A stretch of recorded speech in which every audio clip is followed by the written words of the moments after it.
On va avoir le plaisir d'accueillir Grégory Artipov qui va surtout vous parler du lien entre le rire et d'autres émotions comme l'angoisse ou la peur. On va demander à notre troisième parole de venir, la première à avoir accepté notre invitation.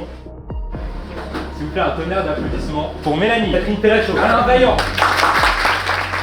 Je travaille en fait sur le rire et l'humour comme moyen de... Alors il y a plein de mots, de résistance, de contestation, de critique. Mais je tiens à préciser quelque chose de très important, c'est un choix de ma part. Et ça ne veut pas dire que le rire c'est que ça.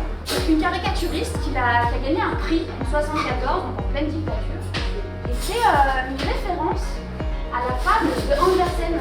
Je me souviens d'un patient schizophrène avec lequel je travaillais, donc pendant cette crise psychotique, ils s'imaginaient ensemble. Ça a suscité un rire incontrôlable de sa part. Voilà. Et même, il faisait ce rire sardonique se manifestait en convulsion faciale. On a pris des capteurs, on a pris avec la capture de mouvement qu'on a mis sur des gens, on les a mis en situation. Ils étaient 3 pour pouvoir rire ensemble et on a collecté des données. On a développé des modèles qui sont basés sur ce qu'on appelle les réseaux de neurones qui vont capturer aussi bien les expressions du visage, les mouvements de tête, les épaules, le torse et surtout la coordination entre ces différentes modalités avec le son du rire. D'accord ? J'ai repéré plein de choses très drôles dans leurs œuvres, mais dans des œuvres très sérieuses, comme Madame Bovary, Les Misérables, etc.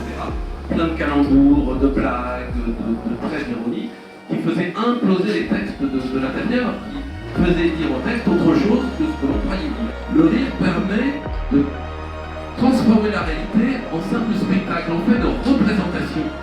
La première partie, c'est une rampe de lancement vers la seconde. Et la seconde, c'est le but ultime, nous, de notre association, c'est de vous permettre de parler avec des chercheurs. Le rire peut-il être dangereux?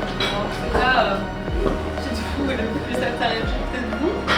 On peut tout considérer le même comme une nouvelle caricature. Le rire, c'est pas forcément quelque chose de libératoire. Le rire, par exemple, Bergson, qui a écrit Henri Bergson, philosophe français. Moi, je me suis déjà vu avec des faux rires. Où c'était incontrôlable, on était obligé de sortir de la salle parce que voilà. Et pour vous, le véritable, parce que le rire moqueur, en fin de compte, c'est un rire qu'on peut provoquer, qui fait pas vraiment rigoler en fin de compte. Voilà. Donc pour vous, qu'est-ce que vous pensez, qu'est-ce qu'est le véritable rire?